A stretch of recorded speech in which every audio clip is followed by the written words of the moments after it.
Good afternoon and welcome, everybody. This would be the Jeff Cameron Show right here on 93.3 Real Talk Radio. Warchant TV. Appreciate you joining us. If you're driving about town, maybe you're a fireman, like I said the other day. If you are, once again, I say hello. It's so awesome. I don't know why I'm so excited about the fact that firemen listen to the show. It's crazy. Anyhow, I'm going to keep saying hello. I'm Jeff. That's Tom. On Twitter, it's at J Cameron Show. If you're in the Heisen Legal Law Firm chat, good day. Appreciate you guys. Thanks. Chat amongst yourselves. Today is pre-recorded. I don't feel well.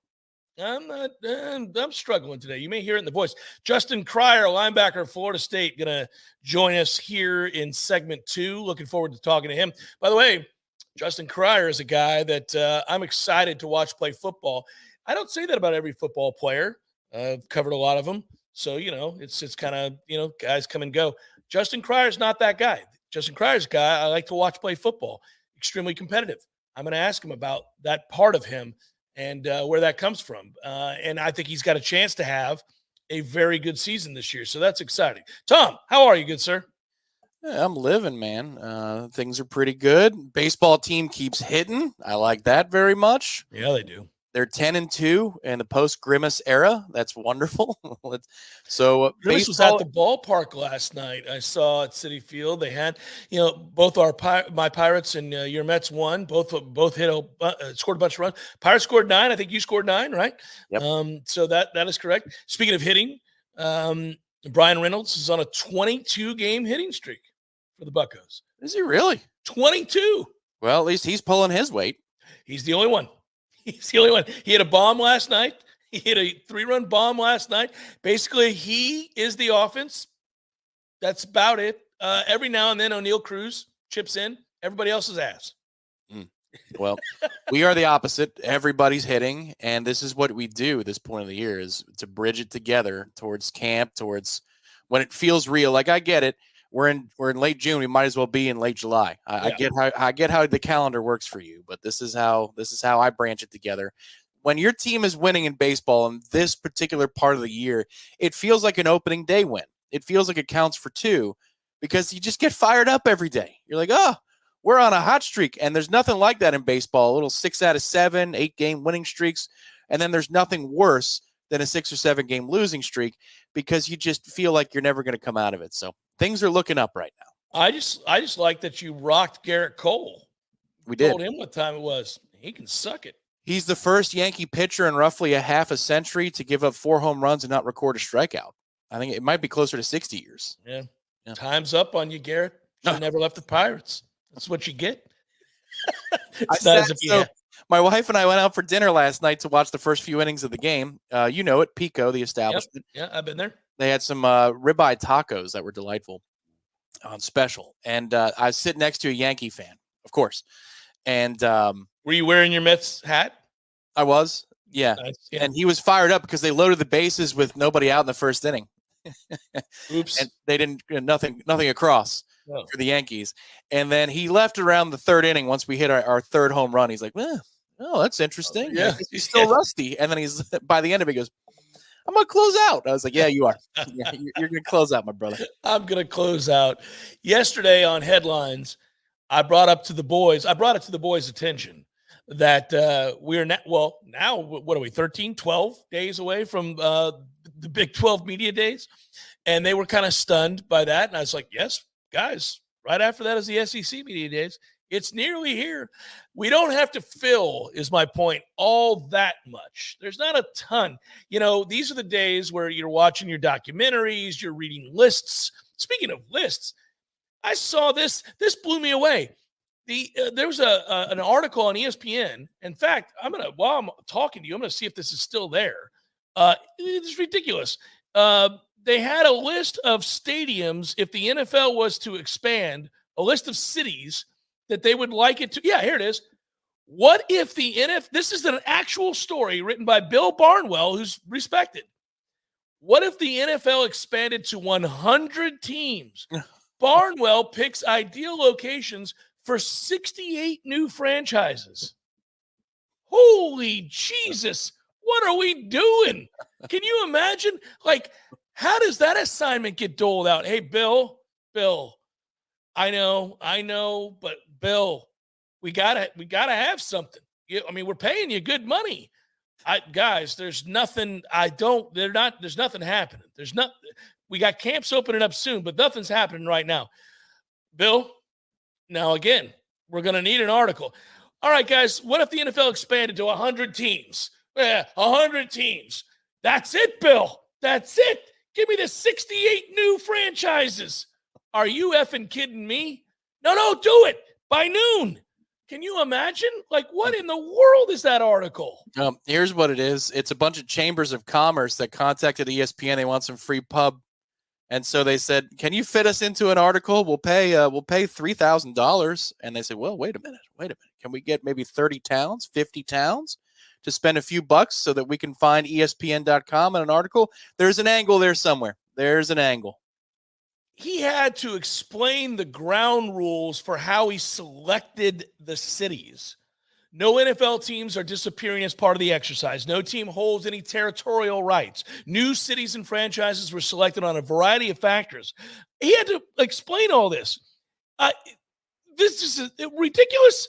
Fans, he gets into the fan allegiances, all that. So he would add 9 teams to the state of Texas. San Antonio, Austin, Waco, Corpus Christi, Lubbock, Odessa, and El Paso. The hellhole that is El Paso. 5 teams in the state of Arizona. What are we? This is ridiculous. It's also working. Yeah. It's working. I clicked on it. I read the list. Let's see. For Florida, did he add St. Petersburg, Clearwater, Safety Harbor, Palm Harbor? So he did some Sarasota? things called, he did things where he was like, the Southwest would be Reno, Albuquerque, Tucson. The Mid-South would be Memphis, Jackson, Mississippi, Shreveport, Oklahoma City, Tulsa, and Little Rock. It's just, so he did add Rockford, Illinois. And Rockford, Illinois is often nicknamed the fighting town of Rockford, Illinois. I once judged a boxing match in Rockford, Illinois. I think I've told you this story. Yeah, the fix was in. Yeah. Yeah. Well, it wasn't, but it was. Yes. Yeah. It was strongly suggested that if it's close, it has to go a certain way.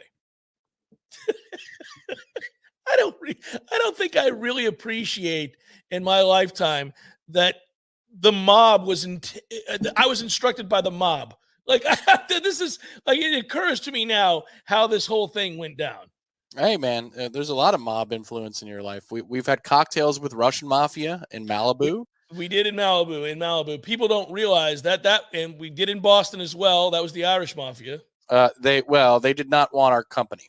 Yes. That's correct. Yeah. Even though that bar, the IRA, yes. Even though that bar was completely empty, they wanted it. The +2 was no good. No, too many. We got too many in here right now. We got stuff to do. It was funny because we knew instantly. Our radar for criminality went off pretty quickly. Both you and I walking through the door. And I think any bar in America that does not have high definition televisions, you know the deal. You know, like if you walk in and they have televisions, because some bars don't have televisions, and that's the way it should be. But if you walk into a bar and they have televisions and those televisions are not high definition, it's for show. You don't need to be there. That is correct. And again, it was in no uncertain terms. You guys sitting down for one? Yeah, just one. Good. Yeah, and we had the one. And we did take we took I think a proper amount of time to have the one. We didn't slam it for fear, but we did not linger either. It was we both noticed that the back door towards the alley was open. Yes. Actually, in fact, on my most recent trip to Disney, ran into a guy who goes to Boston all the time for games. He lives in Northern Mass. And I asked him about that bar. And I had to look it up. I don't have the name handy right now, but I had to look it up on my phone. I found it because you see the photo of it on Yelp or Google, and you think, well, that's it, the skinny bar and the alley in the back. And I show him. He goes, "Oh, you went there?" I was like, "Yeah, we went there." He goes, "Well, I can't repeat what he said, but he said that's a gutsy move," is what he said. Gutsy. I just think it's awesome that you and I boldly went there. We were both like, "Yeah, let's go in there. This looks like a complete dump." It was from the outside. It said cash only. I'm like, that's a great sign. I mean, you've been up here. Cash only places are cool. Yeah, cash only is that's something. That is something. By the way, I just so people know, and like I said, in a minute we're going to talk to Justin Cryer. I've been thinking about football. I got a text from a friend of ours that listens to the show, and he thought that my tone the last couple of days suggested that I'm not high on this team. Did you come across this tone? Do you feel like we intimated? No, I can understand the genesis of that thought, and the reason would be the tight end discussion. No, we're overdue for W's and L's. First of all, we are. And in the last W's and L's, you brazenly had us at 12-0, and so if you compare that, I had us 11-1. No, I did. You had 12-0. I went 11-1. Oh, I don't think we need to double check that. Did I? I don't think I had us at 12-0. I believe you did. Yeah, I'll double check it. But well, okay. So once again, I asked the question: Why do they think that I'm down on this team? From that point till now, there's some more hedging going on in the language, I do believe. And I think I continue to say that our offense is going to be different. I don't think it's going to look the same. It won't be as well, this is kind of interesting to say. I don't think it'll be very exciting. Really? I find that interesting. I think it will be because of the speed. So I think that it will. Okay, so maybe that's the wrong way to describe. Won't be sexy? How about that? Or? That is you're right. Yeah, that's terrible use of language on my part. You're right. Because big plays are exciting. And I think Florida State's going to feature a lot of big plays because of the speed and their willingness to throw downfield with a big arm quarterback, all set up by the run. But the run is, it you know what it is? It's a battering ram. It's not a speed shifter and a fuck. Ooh, hey. Ooh. Jeez. Just got done preaching to me about who's got more self-control. I caught it. It's not a speed shifter in a Ferrari, is what I was going to say. Oh, I'm sure that's what you were going to say. Yes. What it is it's a battering ram. It's just we're wearing you down. We're wearing you down. I think this is this offense has the chance to be a little bit more like the Auburn offense that gave us some problems. Which I love that offense, by the way. That annoyed me because it was so effective and it was glitzy yet rugged. Yes, there was physicality to it, and that physicality came on first down. Yes, when they hit you in the mouth. Now, that to me is the number one question when it comes to this running game. I know gap is what we do. I get it. But will you see a little bit more of straight ahead stuff up the middle because you got a lot of beef up the middle? And if the dive, I don't know if it's going to be a dive. It could be a trap. It could be something else. It could be inside zone, whatever. But will you see more in between the tackle running that sets up perimeter runs, or are we still going to be about running counter, running gap stuff, and then the counter punch off of that is between the tackles? I don't know, because it does suggest, the personnel does suggest that you might be able to just line up and go straight ahead, I think. I will only say that it is very rare in modern football to see teams that effectively run the ball more adeptly than operating out of the passing game.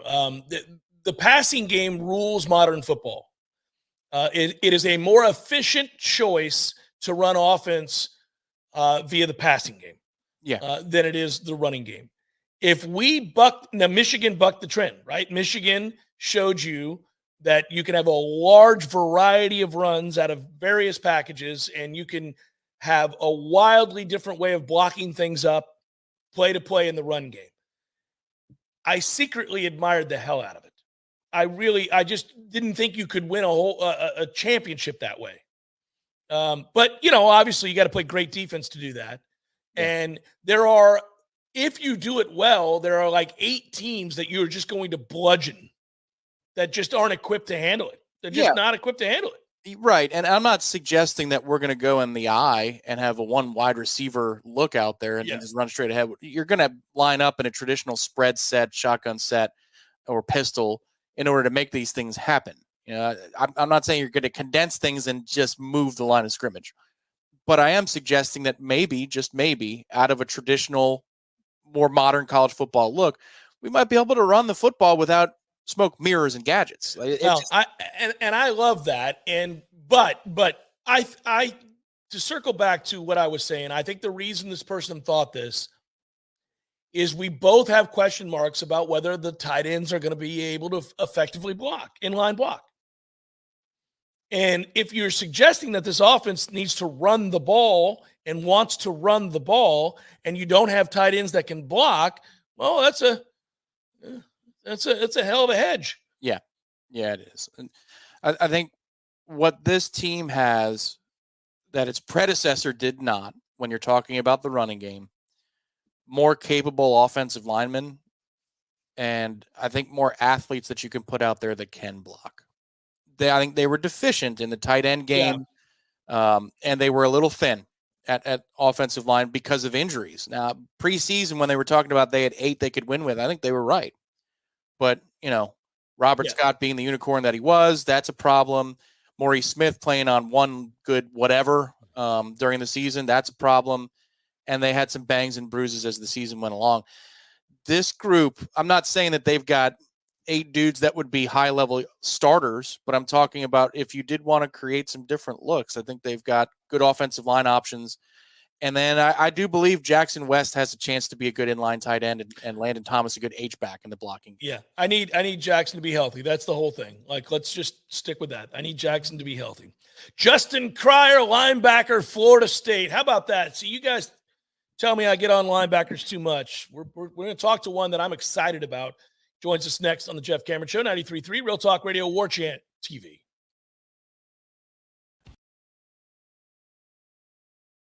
Attention Florida, are you a victim of an auto accident? We introduce our live chat sponsor, Heisen Leka Law Firm, dedicated to representing injured clients statewide.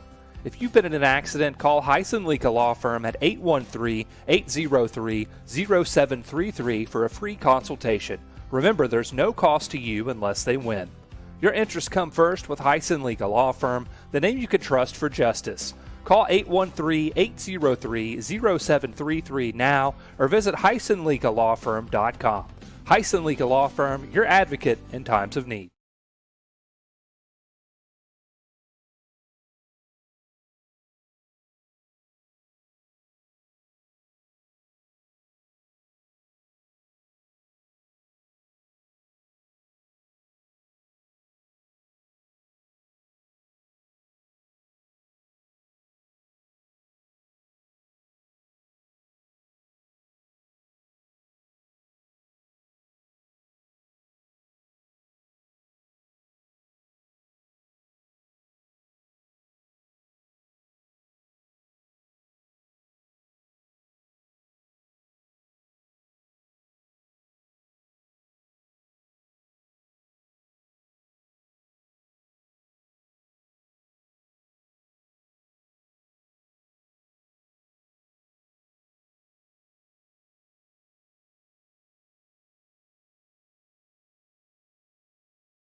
3, 2, 1. Welcome back. Jeff Cameron Show, 93.3 Real Talk Radio and Warchant TV. I reached out to Ingram. Ingram said, who you want? I said, I want to talk to a linebacker. I want somebody who is rugged. He said, I'm going to give you juice. Is that a good description, Justin? Good description, right? Yes. Welcome to the show, man. Appreciate you. Absolutely. All right. So, first of all, Katy, Texas. You're a baseball player. You're smart. You're good academics. Obviously great at football. Did you ever think about playing baseball as well? Yeah, I actually, it was kind of an unofficial thing, but I was going to most likely be given a chance to play baseball going into college when I first signed. Obviously, with everything that kind of went down, it just kind of didn't work out that way, and I ended up going here. And down here, that man, obviously you've seen the team that they had this year. They made a really good run, and I'm not really sure as far as like what that looks like down here as far as us, but I know for a fact that they have a really good squad down here, and we got a couple guys who just came in and going to play, so I'm excited for them as well. So what you're telling me is, yeah, I could have played baseball at Northwestern. Weren't going to let you play baseball at Florida State. Yeah. Man, I wanted you to play baseball, buddy. I'm a huge baseball nut, and so when I knew I was going to talk to you, I knew you had played baseball, and I was like, I never even looked at his stats. Let me see what he did. And yeah, you had a huge junior season, buddy. Yeah. So baseball's over with. Now you're a linebacker at Florida State. And I also love the fact that, and I go to every practice, so just so you know where I'm coming from. I've been at every practice but like 2 or 3. And one of the things that stood out about you right away to me was you're extremely competitive. You are a really competitive guy. Have you always been that way, and where does that come from? Yeah, I think that's just part of like my upbringing. I have an older brother who, being the younger brother in the household, I lost a lot growing up, and I didn't like it. My parents kind of both raised us as that kind of just to always compete in everything that we do. And my dad used to always just kind of really drill into us the idea that we are the best. So from a point of like that's what we want to achieve, and that's how I want to be. Not in the sense of like we want to, we're already given that title, but so yeah, growing up, me and my brother just competing in everything, and like whenever it was like playing darts or outside playing basketball, like it's just something that you always want to win. Like I'll go home and we'll be playing board games and we'll still get heated over it. Like it's just something that we do as a family. It's just being competitive and being in that spirit is kind of something that we do. So whenever I'm out there in the field and that's competing with the guys, I just feel like it's just a part of who I am, and I just want to kind of bring that fire that I can to the team. So it's just part of like who I am as a person. Well, I think it's 100% who you are. It comes across in the way you play. And for people that are listening at home and maybe aren't watching this interview, you guys should go look at his Twitter account, X account, if you will. You'll see how competitive at Juice Crier. Right on it, you have underlined a quote about the drop off at linebacker as perceived by a fan, in which it reads, the talent level drops tremendously with Deloach and Bethune leaving. We have nobody on the team currently to fill those spots for next year. That is your backdrop on Twitter. Obviously, you're using that as fuel, using that as motivation. But when you hear that kind of thing, because I have heard that too, people do say that. People have said, well, I don't know about linebacker, a little worried about linebacker. How angry do you get? How frustrated are you to hear that kind of talk? Because I'm sure you're going to tell me, not just you, but Blake Nicholson and others in that group, you feel like that core is ready to play. Yeah, seeing that particularly, I saw a lot of that after in January after the Orange Bowl. It kind of just sent me onto a little the wrong way just because of the fact that we played the entire year as a group, as a linebacker core, a part of a defense that was the top 10 unit in the country. And I just feel like just because some of us wasn't the most highly coveted recruits come out of high school or where we're from, where our backgrounds were, that people look at us as a position of weakness. I just don't feel that way. I don't feel that way from a standpoint of me. I know Blake doesn't feel that way. I know Omar doesn't feel that way. I feel like as a group, we're just kind of generally disrespected as far as like how we're perceived. So that little quote, those two tweets I just picked out were two of many I could have put up there. But it's just kind of a reminder of that. I keep pushing myself and just keep going because I'm not where I feel like I want to be at the same time, but I also know that it's never over, and just to go out there and keep competing and to kind of just prove to myself and to our fan base that we're not some position that can be just played around with and stuff like that. So it's definitely a reminder for us that not a lot of people think we can do what we can do, and we're just going to go out there and have to show it to show on the field. Justin Cryer, Florida State linebacker, joins us on the Jeff Cameron Show right now. Our thanks, of course, to my friends at the Battle's Inn for offering up, Justin. I was excited to talk to you because I think that is a group that people have question marks about. Doesn't mean that you guys won't perform. It's just one that people are wondering because they had such experience there. Talk about the position within Florida State's defense. You mentioned it was a top 10 defense a year ago. This is a group that excelled. The defense in its entirety became really the talking point at the end of last season. You ended up playing in that Orange Bowl game. I think you had 6 tackles in that game against Georgia. And I go back to what I said about how competitive you are. I could tell how frustrated you were with that situation. We all know Florida State was shorthanded in that game. A lot of guys didn't play. Was not a fair representation of that Florida State football team from a season ago. But there's got to be no doubt in my mind that you guys are fueled by the fact that people perceive this defense and really Florida State in general as a fraud if they're outside of Tallahassee because of what happened in that Orange Bowl game. Yeah, that's just a part of kind of the social media era that we live in and the kind of how people talk these days as far as like college fan bases and about programs and stuff like that. I can tell you from in-house, that's not a priority for us. In the game, me, Blake, everybody else who played, obviously it was an opportunity for us to go out there and show what we could do, and we fell short. There's no ifs, ands, or buts about it, but none of us going to let that game define who we are as people, and none of us going to let that game define who we are as players, especially. So at the end of the day, what's in the past, and Coach tells us all the time that it's never about who's on our schedule, who we play, or who we have played. It's always going to be about us. So adopting that mindset and not really worrying about what people have to say about our squad on social media, on certain apps, that's not a place for us to speak about. We're going to go ahead and just take care of our business on the field and let our players do the talking. Kind of curious, Justin. Ernie Sims is a friend of mine. He recently joined the staff. Obviously, Randy Shannon, your coach. And I'm looking at this staff and looking at the group that you get to work with. You know, a recent rule passed in which analysts are now allowed to coach, now allowed to actually talk to players and assist you guys. I'm biased because I love Ernie. But what's your interaction been like with him so far?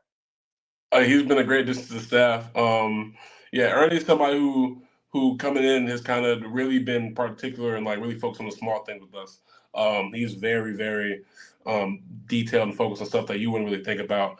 And as a player going through the spring, you would think like this doesn't really matter like that, but he always drives home those points about certain very minor details and little things that you wouldn't really think about. So it's definitely just made us better and as a whole and more complete as linebackers because we finish everything we do. We play with correct footwork. We do everything in the right headspace, everything like that. So he's been somebody who's very particular in that small details kind of space, and he just helped us elevate our game to the next level. How excited are you to go to Ireland? I'm super excited to be in Ireland. That flight isn't going to be my favorite thing in the world. I was telling somebody the other day, they kind of group us on the plane by who our travel roommate is, and mine is Blake. And Blake snores when he sleeps, so I'm not really looking forward to having to hear that. But all jokes aside, it's definitely going to be a good experience. Not just for me, but for the entire team to go out there and experience an entire new culture. And we're going to treat it like a bowl. We'll be down there for a little bit, get to see some stuff, and have just a good experience outside of the game. And then after that, go ahead and take care of business. So I'm super excited for it. I was there last summer, Justin. They sent us and some other guys from the media to go as a preview, and you're gonna love Dublin, man. The people are super sweet, and I'll be there this year as well. Not that you care about that, but I'm looking forward to covering you guys at practice in Dublin. What a cool assignment, right? It's just what an opportunity for all of us to get to travel and see other people and do that kind of stuff. I know. I figured you'd be very excited about that, and at the same time, it's got to be weird because you got to take care of business, right? You got to be focused. It's a big game. It's the whole nation going to be watching that game. Yeah. So that's kind of tough because you're prepping for that, and at the same time you want to get out and about and see stuff. So hopefully you'll be able to work it in. Final thing here, Justin. I'm just going to ask you. I'm kind of curious. When you left Northwestern, was Florida State top priority, or did you look at a couple of other places? And why did you choose Florida State? It was kind of just a tough situation from the beginning.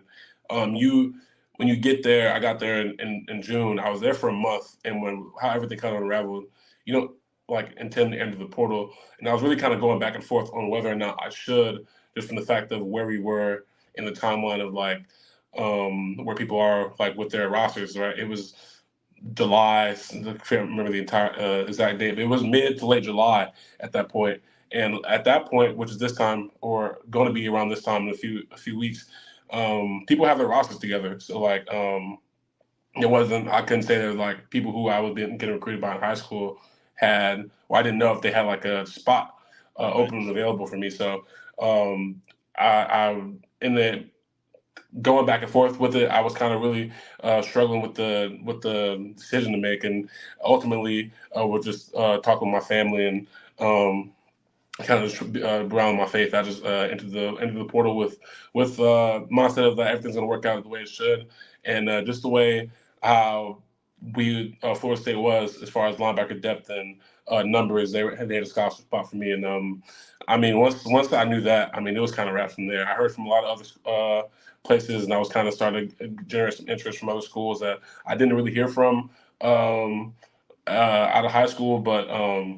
Once I got that phone call from Florida State, I kind of had my mind made up because just the fact that it was a school that I felt like I had a good connection with as far as from the coaches to even some of the players. And once I got that call, I just kind of knew where I was going to go. If you don't mind me asking, what are you majoring in? I know academics are very important to you. You're a great student. You're all academic, all of those things. I'm always curious about this. What are you studying? I plan on majoring in sports communications or sports management and minor in communications, being on TV, kind of being on the analyst side of the job, and hopefully doing what you do one day. We'll save a spot for you, man. Hopefully you're playing in the NFL, though, so we can delay it. I'll be allowed to have my career. You'll retire from the NFL, and I'll give you the seat, okay? Yes, sir. Be good, brother. I appreciate you joining the show. Yes, sir. Absolutely. Thank you. All right, take care. That's Justin Cryer, linebacker at Florida State, joining us on the Jeff Cameron Show. Our thanks to the Battles In. I could have talked to him more about I wanted to get into this, Tom, too.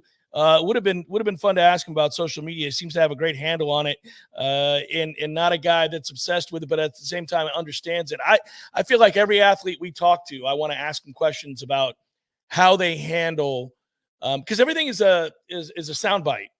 Whether it's this show or it's somebody's, update on Instagram or whatever it might be, everything seems to be a movie or a soundbite. And I would think it's incredibly difficult if you're an athlete that is scrutinized in the way that we scrutinize day in and day out to kind of even be on social media, because you're going to see and hear and read things that you do not like. It's just a part of it. There's no chance to get around it. And he referenced it. And I brought up the Twitter thing because he's clearly motivated by the perceptions, and I'm guilty of this linebacking core. Yeah, that's the thing is it's all in how you decide to use it. This is not something that adults are, and by that I mean 40-year-old, 50-year-old adults are immune to. We rip media members all the time for. Oh, sure. Yeah. Why are you getting down in the muck? If you're Scott Van Pelt, you don't need to worry about what's going on X.com. You made it, man. You're good.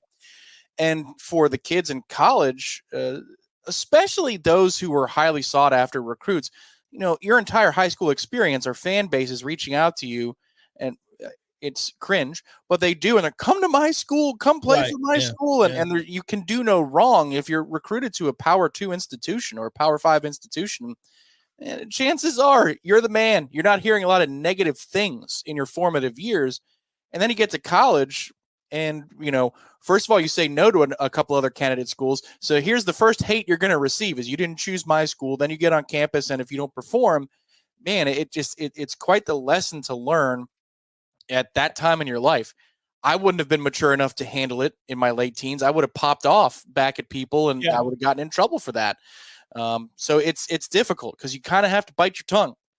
And for him, he's just deciding to say, well, that's the ridiculous nature of social media that we live in. It sounds like the household he comes from did a good job of preparing him for the folly that is social media. And I do enjoy it like you do. He redlined that particular tweet that said there's nobody behind Bethune and Deloach. That was one group that we were impressed with in spring. Is it linebacker? It looked like they had more solutions there. It's not that you've got a lockdown top 2, but it's almost like a lesser version of running back in that in certain situations, you do seem to have skill sets that match 3rd and 2 or 3rd and 12 and the goal to go situations and things like that. I think it's, unless you see him in uniform, like if you were just watching that interview just now, you may not really realize it. Justin Crier's 230 plus pounds. Yeah. He's not a small dude. He's a big guy. They have size to stop the run, and I think they have speed. It's interesting. I didn't want to say this to him. I think the linebacker unit, oddly, is kind of going to be a plus or minus based on his play. I get that there are guys who will be more responsible in the sense of total playing time, right? That they're going to have DJ Lundy's going to play more, for example.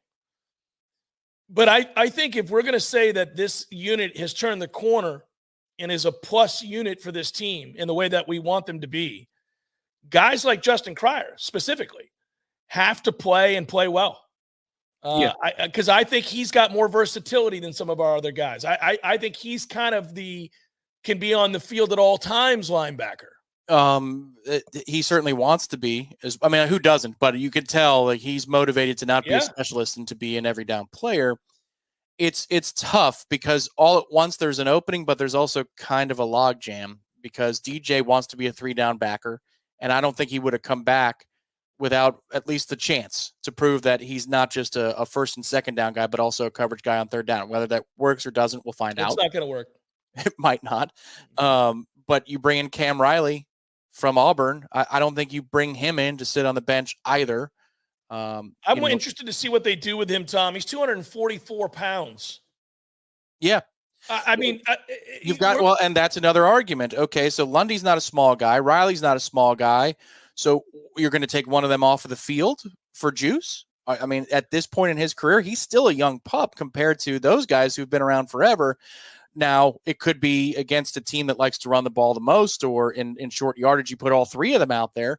But it's going to be tough to unseat that body type. Whereas for Blake, who is a little bit more slender, I know he's put on some bulk, but he's a little bit more slender and a coverage type backer, or a hybrid player like, let's say, a Kirkland, KJ Kirkland. Yeah. On 3rd and 12, you might want Here's a more recent example in the past, Brendan Gant, who we missed last year. We did. And we talked about that, and we were kind of surprised that we missed him as much as we did. Yeah, you would put him out there in 3rd and 9, so it's just all at once there's an opening because you're like, hey, somebody show me something and take this job over. But then there's also a lot of bodies to throw at the problem. What if Sean Murphy stops thinking and starts playing from Alabama? Well, that could change. Yeah, we're going to have to see it. He did not look like he was ready to play. It looked like he was trying to assimilate into the system. And that's not a criticism. I get it. When you transfer in, you're learning stuff. Listen, you guys know I try to shoot you all straight and give you my honest opinion. I'm wrong sometimes. That's fine. And I got to tell you, Tom, I don't have a lot of hope this year for Murphy. We'll see. Crier is really an interesting player. He's versatile, I think. He's physical. He seems to be more of a complete linebacker than they have, really, when I look at all the options. Cerebral. He's cerebral as well. Mm-hmm. Very smart, very smart. He's in the right place. He's physical. He's competitive as all get out. Our thanks to the Battles Inn for providing Justin Cryer. Go to thebattlesinn.com, of course. You guys have already done that, right? If you haven't yet, go. There are a lot of ways to help. I get people sometimes asking, like, hey, what can I do? I don't have a lot of money to give at this time. I'm fresh out of college. I want to support the team, but I'm just now in the working world. I don't know what I can. Listen, they've got options like $5 to thousands and thousands of dollars. Everything helps. Everything helps. So do your part. Do your part. Obviously, Florida State doing their best to make sure they're able to field the best possible football team imaginable for us, and they need your help. So anything you can provide helps. Go to thebattlesinn.com. Jeff Cameron, 93.3 Real Talk Radio, Warchant TV.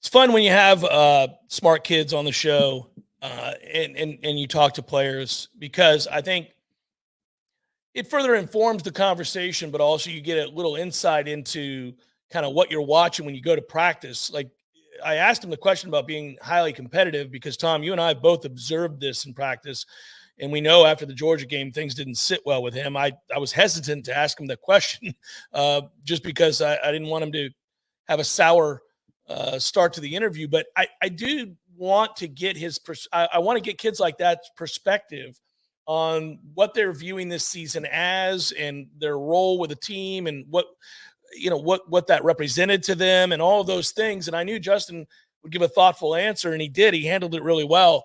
I'm rooting for him. I'm rooting for him because I like his ability, and I think he's got a chance to be really, really good.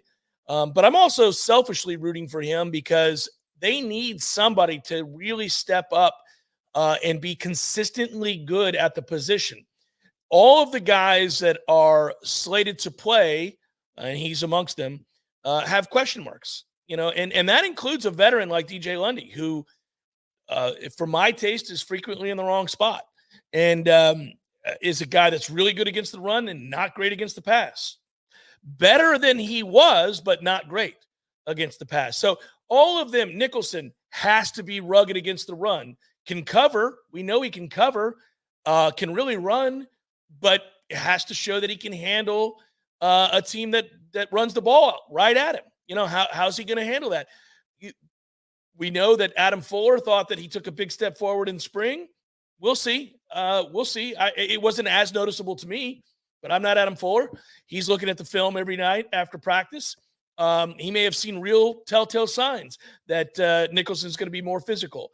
But Cryer was the guy that down to down in practice seemed to have the greatest handle and versatility of that group to me. So I'm really excited about what he can be, and they need him to be a difference maker. Well, this is another one of those deals like we were talking yesterday. You're going to have to lean on the coaches until we get to the games, because they don't go to the ground in practice, because it's not full contact. When you're talking about coming up, stopping the run, it's hard to assess what you're watching in practice because they'll blow the whistle quickly. Yeah. Now, you can see if somebody gets got and their eyes are in the wrong place. You can see if they don't cover well in space. Those types of things are visible, and you can see that in an 11-on-11 setting. Like, I don't even think it's fair in 7-on-7 for a linebacker. It's kind of a BS assignment. But in 11-on-11, complete BS. You got zero chance. You can learn a little something. Frankly, I think one of the most rewarding things to watch for a linebacker in practice is when they go up against the running backs in pass protection drills. And it's basically a glorified Oklahoma, because you're seeing who's toughest, who wants it. Yeah. And that's going to be a good battle with the big weights that you have at linebacker. And then you got some sizable running backs as well. But again, until you get into the flow of the game, it's going to be hard to tell. The one thing that I am excited to see in camp, and I believe I've got a good frame of reference from the past, is I remember when Tatum Bethune first got on campus, Adam Fuller didn't need to be near the linebacker level of the defense pre-snap as often because Tatum knew how to line his guys up in front of him. He knew how to get everybody aligned. He knew if he wanted an interior defensive lineman to shift over a gap. He knew the hand signals. Like, my man was a professional. He was very buttoned up in communication on defense. Now, call it the green dot like the NFL, because there is a helmet system now for communication. I guess that's DJ. Is he going to be prepared to do that? I'm not saying he's not capable of it. It's just we haven't seen it. And I just remember the difference in practice when you had Tatum Bethune and then a rising Kalen DeLoach who got real smart real quick about the things they were asking. Being able to communicate together, man, they had a good synergy together. It's like the chemistry on an offensive line. You're not wasting 3 seconds trying to tell somebody what to do. You can do it in an instant, which means you can spend more time with your eyes elsewhere. That communication is going to be critical. Who takes that mantle? Who works the best together in tandem?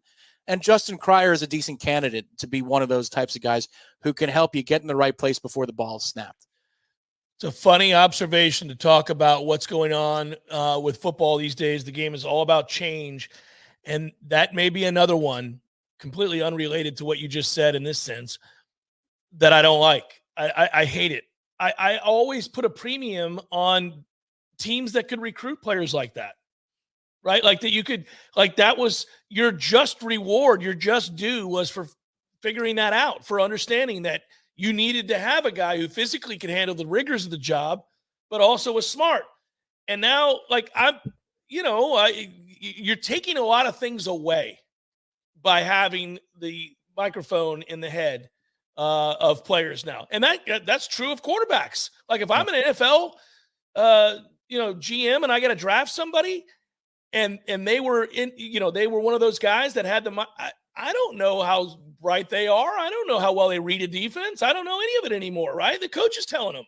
Right. Well, and that's, to me, that could have a backwards effect on the speed of the game. Yeah. Let's just say that you believe that a linebacker's instincts aren't that great, but his athleticism outprofiles his instincts. And it's Brent Venables that's in his ear, for example, or somebody is in his ear and giving him instruction. Well, then you're going to have your offense wait until after there's 15 seconds left in the play clock. Then you're going to shift. Yeah. And then you're going to run your play because he's on his own at that point. That's when the communication shuts off. Shuts down, yeah. That cat and mouse game is going to be interesting to see how it plays out. I agree. I don't want everything to be a tutoring session between plays. It's one of those things where I want guys to use their instincts and understand the game. Hour number 2, forthcoming. Stay with Jeff Cameron Show, 93.3 Real Talk Radio, Warchant TV. Attention, Florida. Are you a victim of an auto accident? We introduce our live chat sponsor, Hyson Leaka Law Firm, dedicated to representing injured clients statewide. If you've been in an accident, call Hyson Leaka Law Firm at 813-803-0733 for a free consultation. Remember, there's no cost to you unless they win. Your interests come first with Hyson Leaka Law Firm, the name you can trust for justice. Call 813-803-0733 now or visit HysonLeakaLawFirm.com. Hyson Leaka Law Firm, your advocate in times of need.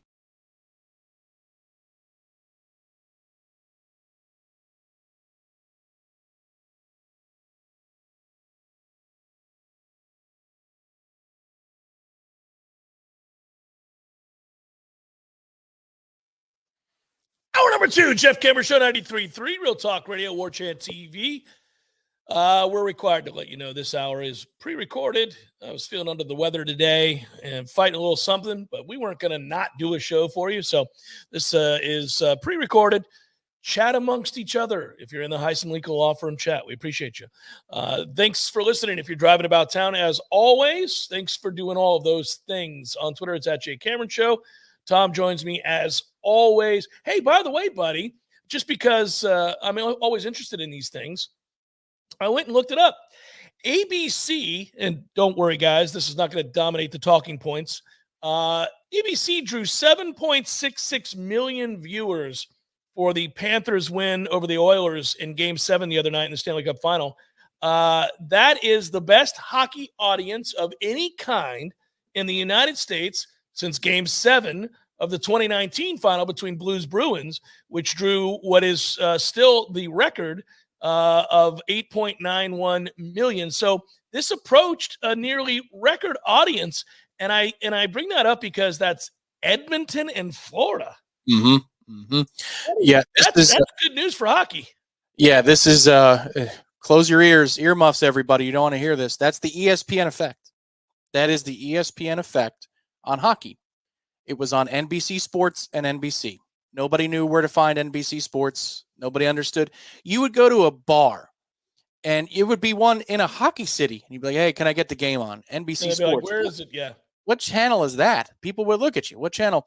You have it on ESPN, and you cultivate an audience good enough to remind people over and over again, and this is coming up, that a one American city Game 7 in a non-traditional market can do nearly 8 million views or ratings points.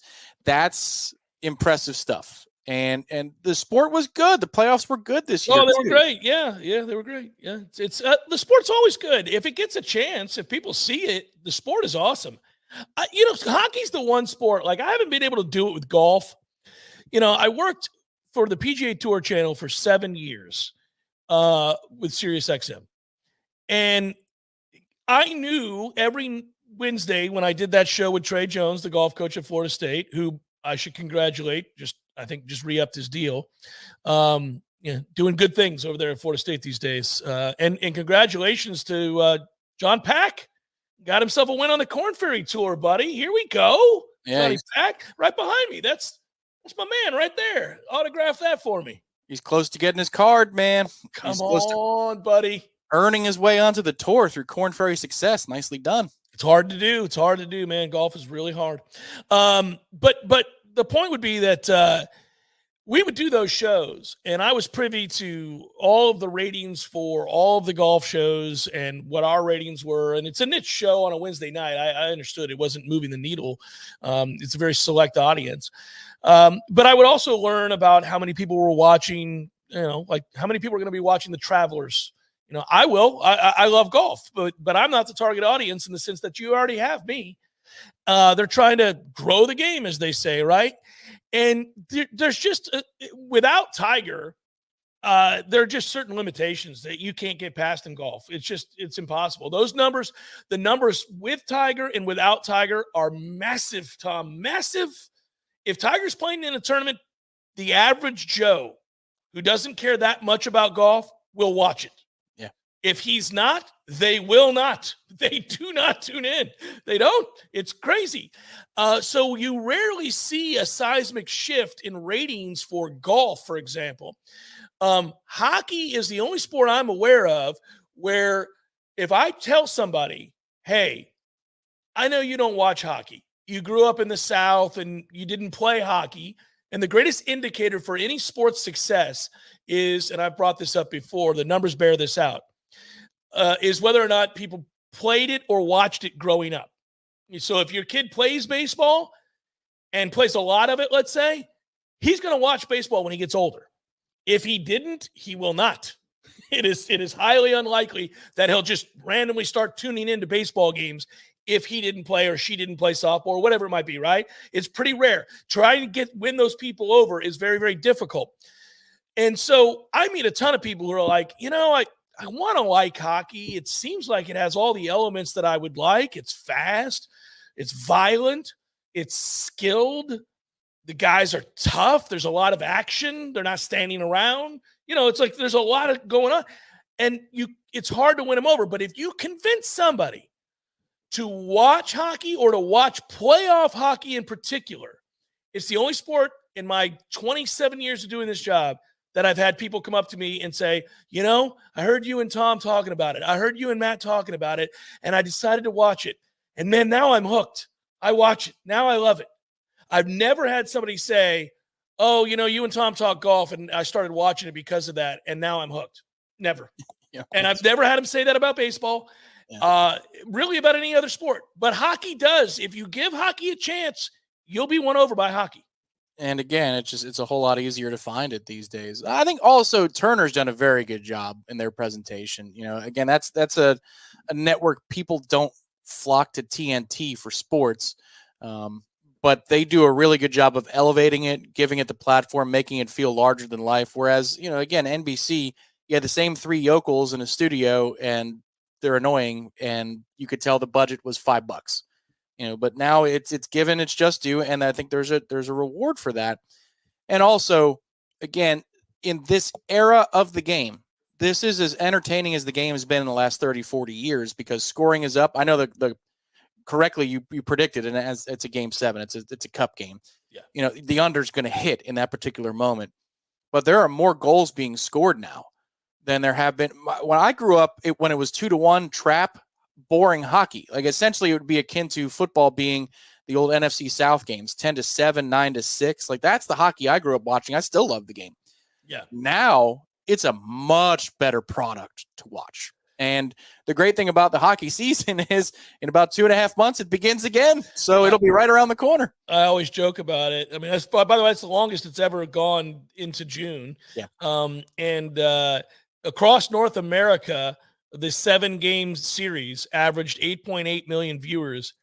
So that's all of North America. Tom, that is up 85%. Mm-hmm. 85%. This is why you want to be on ESPN. That is correct. When you're a sport that's fighting for casual viewership, this is what elevates you. And that's where, again, last year's ratings won't be the same because Turner had it. And it's just, it doesn't carry the same weight. You can't put it on ABC the way that ESPN can. And last thing I'll say about this, it's in the weeds, but for us in the off season, as we're trying to bridge from one place to football, right? Yeah. There's been a long discussion about the NHL wanting to start the season earlier and end it earlier. I don't think they're going to now, because now that the Stanley Cup final went longer than the NBA finals, the finals, they're seeing viewership went up. They were competing with the NBA and finishing before the NBA my entire life. I think they just tapped into a new resource where if they go deeper into June, there's less competition. There's eyeballs, or they're looking for something to watch, and they're going to watch your sport. The last time hockey was this popular, they shot themselves in the foot and went on strike. Yeah. And that was back in '94, right? The Rangers winning the cup and the Messier team. I mean, that hockey had ascended past the NBA in some markets. Yeah. And it looked like it was on the verge of being the third most popular sport in America, behind baseball and football. Now it's not even close to that. No. I mean, the NFL is king now. College football is number 2. And then you get into the NBA and baseball and then hockey. The last thing about TV strategies in general, I always thought the NHL was dumb for doing the Winter Classic on New Year's Day against college bowl games. Specifically, the Rose Bowl always gets exceptional ratings, even though they're pretentious and ridiculous. It always gets massive ratings. You're setting yourself up to lose when you put that game on New Year's Day. I always thought they should go on Christmas and play on Christmas against the NBA. It'd be awesome. But now that doesn't happen anymore because the NFL is like, F you, NBA. The NFL always plays on Christmas now, and they're doing it again this year. So I don't know where the hell you place it, but it's just they didn't understand that if there's less competition, you're going to get more eyeballs. Maybe this now opens their eyes to that we should just go later than the NBA Finals. We get into these conversations every day about where college football is headed. What is that going to look like? What's Florida State's place in all of this? Obviously, that intrigues all of us. But I'm going to be very fascinated to see how college football does as they emulate the NFL. And that is what college football is becoming.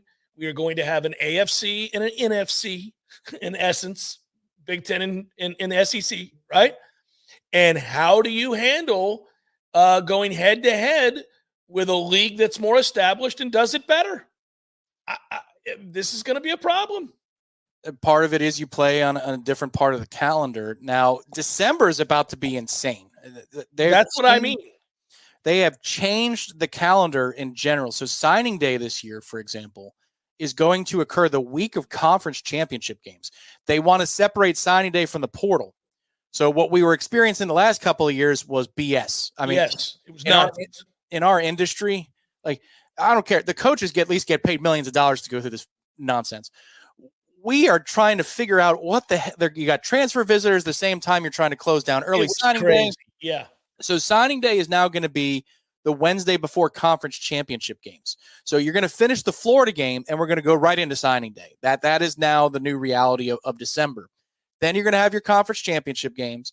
The portal window opens, excuse me, and then the opening weekend for this year's calendar of the college football playoff is December 20th and 21st. So if you caught all that, you're going your week 12 rivalry weekend. Yep.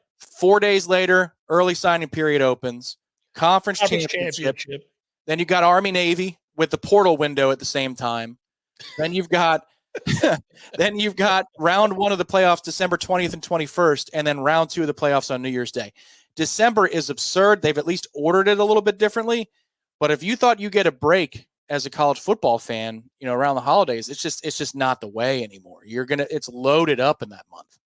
We're already having it be part of the, day-to-day jargon, talking about the college football playoff. Again, we're in for an entirely different way of viewing college football this year.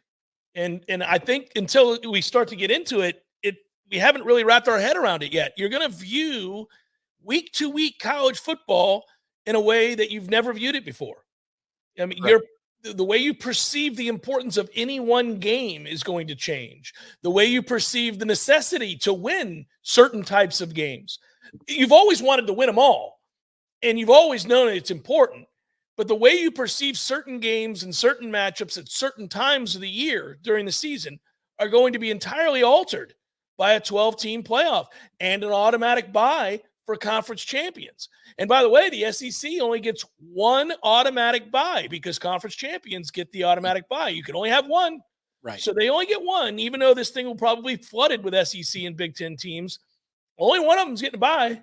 Right. And this is something that the powers in the playoff era, of which we are not one, we never were, because even in 2014, we were not respected for going undefeated. So this is something that the powers, like Alabama, Ohio State, and Georgia, to a degree Clemson, they had that we didn't, which is if I'm undefeated, 11-0, and I'm playing Georgia Tech in week 12, it's not ideal to lose that game. But if I did, it's no big deal. It's no big deal. Yeah. Or if I'm 12-0 Georgia and I'm playing in the SEC championship game, if I lose, generally speaking, and last year was an exception, generally speaking, it's no big deal. It's no big deal. I get a freebie. I get a free pass. And the idea of the free pass is going to be present for those teams, more teams than ever before. Because so what? You're going to be playing for a bye week instead of playing for your playoff life. I'm in the playoff. Yeah, you play for a bye week. Yeah, would have been nice to have that bye. Versus, oh my God, we're going to get left out. It's just, yes, there's a different level. Now, if you've got to the right of the dash, 1 loss or 2 in November, then you're going to feel like we always have. But you need to lose a game or 2 before you feel that desperation anymore. I think we're going to realize in a way that's different than the NFL, which is odd. But I think we're going to realize how huge that bye is. I know we've had wild card teams in the NFL multiple times win the Super Bowl, and there's kind of almost something to be said for the team that just keeps playing. Yeah, that comes up a lot. It comes up in baseball too. We've seen what happens in baseball. That downtime is not good for teams. It seems like you don't want any part of that time off. Yes, but in college football, I think you're going to want that time. If you are as we're constructed right now, you absolutely want that time. But let's say there will be a wild card team that wins it all. It'll be Georgia, and they're starting. Then their Heisman Trophy quarterback got hurt for 4 weeks, and they lost. It would have been last year's Georgia team, by the way. Dear God, yes, it would have been last year's Georgia team would have won the national championship if they had made the playoff. And if it were a 12-team playoff and they had put that Georgia team in, they would have won the national championship. They would have beat every one of those teams, and they probably would have beat most of them by like a drum. It would have been us in Georgia, buddy, because we would have figured it out on offense after a few playoff games, and that defense would have, hey, man, we get to that championship game giving up 20 total points. Yeah, buddy. We might have. We would not have beaten that Georgia team. We would have been in the game, Tom, but we would not have beaten that Georgia team. We wouldn't have lost 63-3, but we would not have beaten that team. Man, I'm still mad at that team. They got to be mad at themselves. It's ridiculous. They would have won the national championship. that is going to be what happens. Is you have a team who loses their star quarterback. They've got 3 losses, and you're sweating on Selection Sunday. Don't let them in. Don't let them in. Don't let them in. Yeah. And there's Clemson at 11-1, and they're like, no. I think we're going to put in Georgia at 9-3 over this 11-1 because it's about the better teams. Oh. It's about the better teams. If somebody got in with 3 losses over a 1-loss team and their schedules were, I'm telling you though, I know we are setting up to be hypocrites because I'm going to champion 3-loss SEC teams when we're in the SEC. I'm just going to do it. I know I am. I'm going to be that guy because here's the deal. If we play a schedule that features Georgia, Alabama, a one-off against Ohio State between the Super 2, and then we have Florida and Miami, and we play Clemson, and we play I'm assuming they go along for the ride. Yeah. And then we're playing Tennessee and Auburn and LSU. F all you guys. We're going to the playoff with 3 losses. That's ridiculous. Maybe. Or just maybe it was a hype machine all along and Tennessee was fraudulent and we never should have lost to them in the first place, or Auburn sucks. I mean, hell. Well, because what Auburn is some sort of feather in the crown of Alabama last year? No, not last year. I'm not that Auburn team was terrible, and that's an embarrassing win for Alabama, if you want to call it that. Just like the USF game. I'm with you. Last year was a fraud, but when we go to the SEC, I'm telling you right now, I do think honestly we're going to have to get used to the idea that you are going to feel. And I think to some degree, rightfully so, pretty entitled at 10-2 over a non-Power 5 undefeated. Period. You just are. Mm-hmm. And you're not wrong. I'm sorry, you're not wrong. Yeah, we already did feel that way with the Boise States and TCUs of the world back in the day. I mean, so there is precedent to that, and we were in the ACC at the time. But like, oh God, Boise plays Virginia Tech in week 1. Congratulations on winning by 7 over Kellen Moore. Woo! What a great game. Right. And it was an awfully played game. You could tell the Hokies suck, but Brent Musburger's like, see, and prattling on. We've already lived there. We've already lived in that reality. Yeah. I just want people to be ready to call it out on yourself, everybody. I'm pre-calling it out on me. I'm doing it right now. I'm telling you, I'm that guy. We're going to be like, well, Selection Sunday, we're going to be sitting around. I'm going to be like, I think you can make a strong argument that our 8-4 season is just better. Wow. It's just better than BYU's 11-1. It is, guys. It is. Well, what you could say, the games don't matter. Losses don't matter. Losses don't. Clearly, we've got a through line here. You incorporate the injustice to your argument, Tom. That's correct. You take control. You take it back. You take the power back. It's called rhetorical judo. Rhetorical judo. Beautiful. It's Jeff Cameron Show, 93.3 Real Talk Radio, Warchant TV.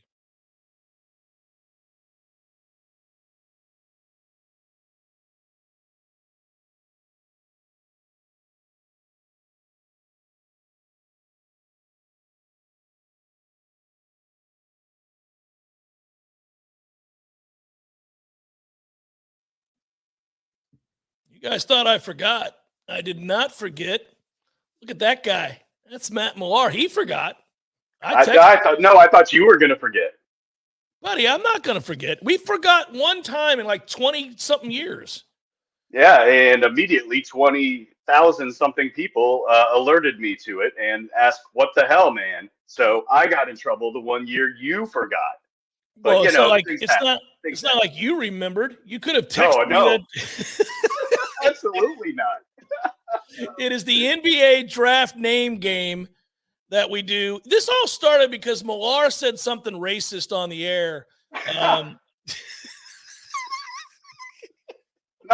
wrong, but not wrong. It is an unfair descriptor, but I thought I'd use it. Matt had a tendency back in the day when he was producer extraordinaire for me, where he'd go, no.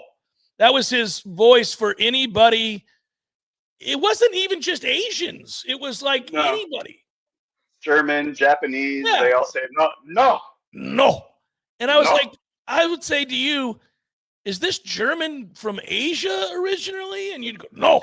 And I would be like, why is that your foreign voice? His go-to foreign voice was just no. Like it was a samurai of some kind giving, telling a child to stop doing something. No. Oh, well, he spent time in Sudan, I can tell. Yeah. And that somehow on the Jeff Cameron show turned into, all right, I'm going to ask you where people are from because the NBA draft is coming up and a lot more foreigners are being drafted. And we were watching the draft back in those days and we were like, who the hell is that guy? Who's the Tingus Pingus? Who's this guy? And we would be laughing about all these people. And then I just started to ask Matt Millar, and now it's become a time-honored tradition on the Jeff Cameron show. And we weren't going to not do it today. So are you ready? I am ready. I just, for everybody's knowledge, I do not look any of these up. I have no idea, and that's most of the fun of this. So yeah, I'm ready to rock. No cheating involved. All right. So now these are a list of candidates to be drafted in the 2 rounds of the NBA draft, which gets underway tonight. And most of these are scouted foreign players, of which we've never seen. And Matt Millar has got to guess their origins, guess where they are from, not where they played college or where they, went to get noticed, where they're from. And so I give the name. And world traveler Matt Millar says, oh, I know that. And then he gives us the answer. Now, I believe, correct me if I'm wrong, Matt, was last year your best year ever? Tom Lang is in the background. He can correct me if we're wrong. Tom, was last year his best year ever? Didn't you get like 3 right finally? I believe so. I'll let Tom confirm that, but I believe you're right. Yeah, I believe his Googling skills were excellent last year, Jeff. Oh, man. Oh. All right, I see. We got some implied cheating. Okay. So Millar's hands are visible, which is good. I got glasses on. You can see. Yeah, you can see the reflection if he's cheating. So he wants to end the nonsense. Also, that Devil Rays shirt is beautiful. All right. And when you take 2 or 3 from the Pirates, you wave go the to flag. hell. You guys should have seen our texts. They were hilarious. I knew you'd laugh when I sent you the Brad Pitt. I knew you'd laugh. It's really good. It was really good. All right, here we go. Let's rock. Tom, music, please. You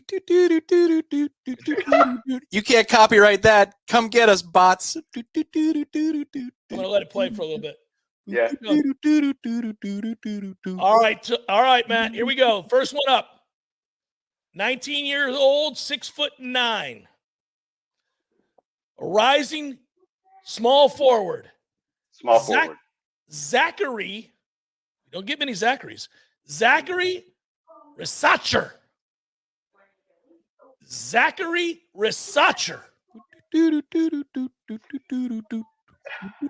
going to go just based on themes that I've learned over the years. There's always a number from this country. He's from France, Jeff. Holy moly, we're 1 for 1. Whoa! 1 for 1 out the gates. Let's go. And Richard Simmons. Oh, this is a good day. Let me tell you, 1 for. I don't know. That's never happened. You've never started 1 for 1 that I'm aware of. I would have had to say like Jerry Smith, and you would have been like, America, Jeff. Yes. Yes. All right. We're 1 for 1. Off we go. All right. Well done. Okay. Well done. Hey, my logic worked. Themes. There's always one from France, and there's usually multiple. So. All right, this is putting you to the test. This one here is going to put you to the test. There's no fallback knowledge on this one. Ooh, okay. A 7'1" center. 7'1", he's 200 pounds. How skinny is this guy? Good God, Millar. Alex Sarr. Alex Sarr.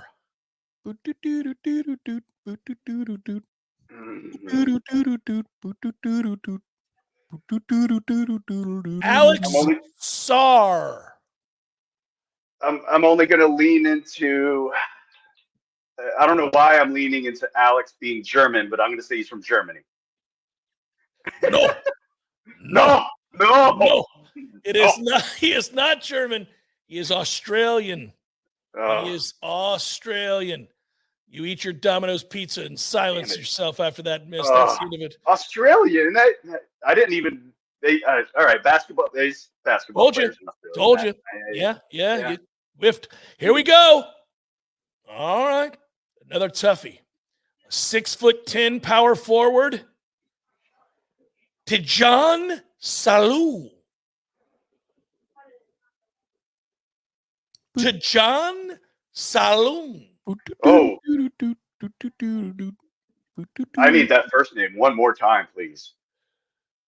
Tijan Salou.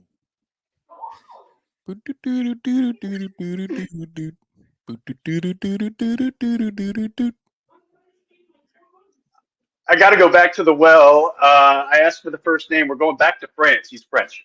Holy moly, it's France. What? You did it again. Unbelievable. We got 2. Oh, feeling good. Feeling good. Well, hell, last year I think was the best year because there was only like 7 total players. Well, there's not that many this year either, but So I'm killing it. All right. But you're killing it. You're 2 of 3. Are you just going to say France when you don't know? Yes. Well, mostly, yes. That's one of the themes while not studying and not cheating for this. I was like, I was thinking France shows up all the time. There are a few other countries I'm not going to ruin yet because they might show up. So that's how I prepared. I think I've got it this year. I'm killing it. It's smart. So proud. Well, it's well done. It's well done. Okay. This may be a first. I gotta tell you, this is interesting. 6'7", 203 pound, Nikola Topic. Nikola Topic. I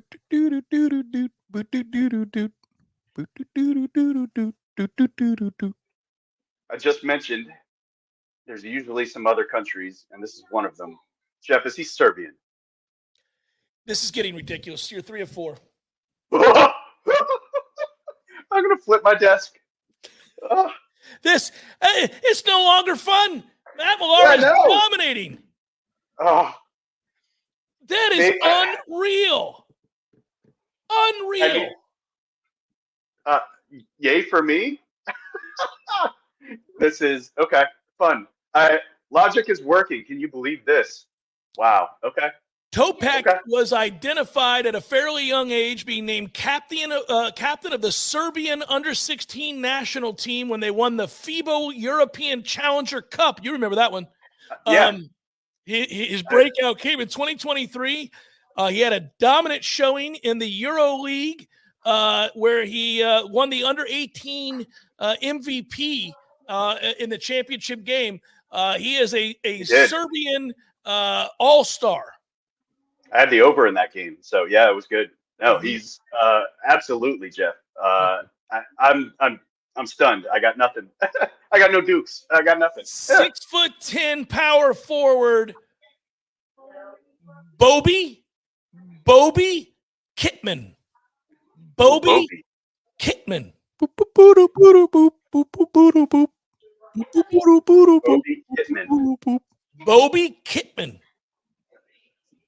Bobby is 6'10". He's 6'10". What's he play again? Power forward. He's a 4. Bobby's Swedish, Jeff. He's Australian, Matt. Oh, I almost said that. I was like, there could be 2 of them. The Australians are coming strong these days, right? buddy. They're doing some things with the players. Bobby, when you hear his name, you'll know he's Australian. And all right. I'm pissed off about the Alex one now because don't we have an Alex punter kicker guy from Australia? Mastamano, yes. Yeah. I should have put that together, man. I mean, I did with Iceland one year, but geez. It's not quite stereotyping, but I like what you did there. Yeah, The only Alex I know is from Australia. I should have just gone Australian. Yeah. Okay, here you go. This is going to be interesting here. A 6'9" small forward, skinny kid. Skinny. Pacome Datiet. Pacome Datiet.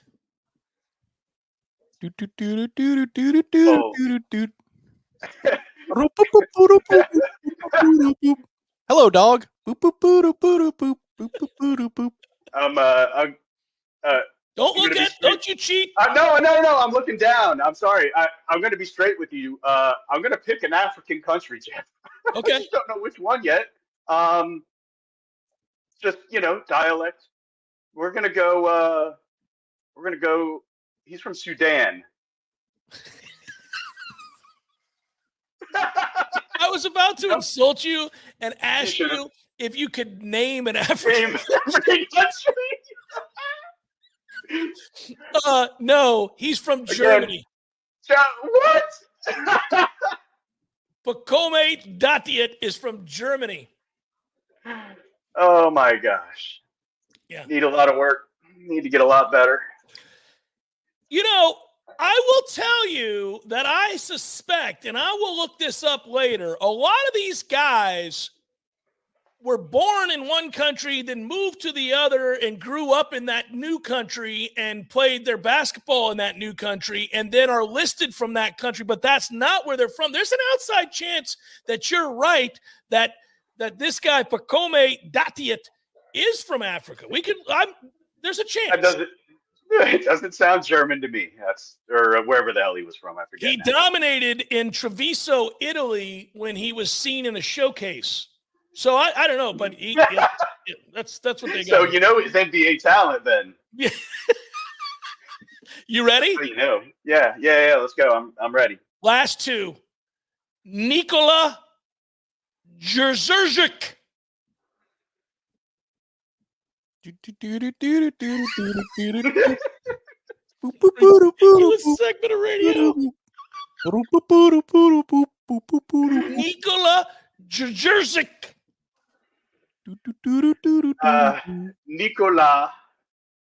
Nikola is from somewhere in Finland. Yeah, outthought the room. It's Serbia. German. It's Serbian. He's Serbian. Oh! You outthought the room. I did it to myself. Did it to yourself. Man. He's Serbian. Yeah. Last one. All right, let's get Lock it in, Millar. Yeah, I got to get this one. This is a point guard. Oh, okay. So sometimes that gives you clues. He's a point guard. Ratio Farm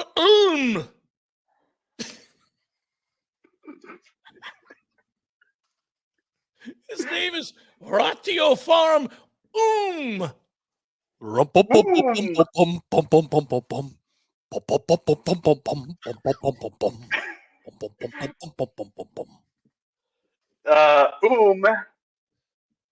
did he dominate in the G League game or anything like that? Hold on, let me double check.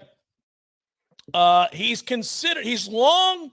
Oh no, I got this wrong. I screwed up the whole thing. That's not right. I did it wrong. This guy's name's not Ratio Farm That's the team he played for. Oh. Okay, I'm glad you asked a question. I got to go back. Here's his real name. That's a significant turn of events. Hey, by the way, not only is his name not Ratio Farm his name is Juan. Juan Nunez. Juan Nunez. He is not Ratio Farm. He's Juan. I'm gonna go not Japanese. That's correct, but we need an actual city or country, please. I mean, Mexico or Spain? I'm gonna go Portugal. We'll go Portugal. We'll go somewhere in the middle. Spain. You were so close. I still think you got. What'd you get? 3? I got 3. It's not bad, buddy. Man, 3's good, and you've got these fallback answers now where France and Serbia are omnipresent. Always on the board. Always on the board. Yeah. Juan Nunez tripped you up, probably because I distracted you by calling Juan Ratio Farm.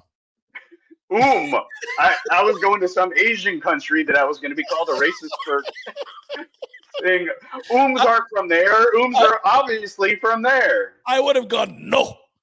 No. No, as soon as you did it. Bye, Matt Millar. Love you. All right, brother. Love you. That's it. That's a sweet Devil Rays jersey. He did well. He did well. And Tom, you did well. You did very well with do. Jeff Cameron Show will come back, wrap it up. Peace.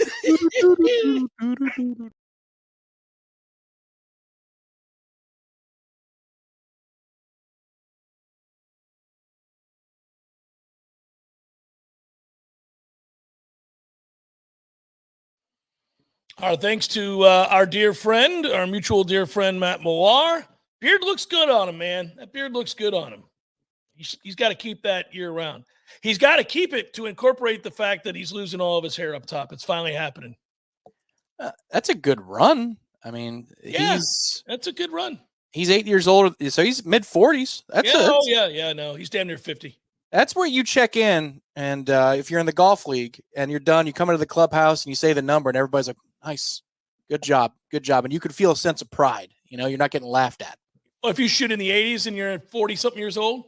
Well, yeah, I'm just, yes, that's with the hair, it's like, that's the effort, the hair, that's a good effort. Yeah, There's nothing to be ashamed of there, man. That's a good number. Yeah. It's good effort. I don't know how I got through this whole ridiculous show today without mentioning the fact that it sounds like, Tom, you'll have to tell me, but it sounds like we were surprised by the fact that wide receiver CJ Wiley said yes to Florida State yesterday. Very much so. Nobody had it anywhere. Everybody thought it was Georgia. Florida State did get the last visit, but he kept it close to the vest. The consensus is that Georgia is very angry about this and will push for him to the bitter end.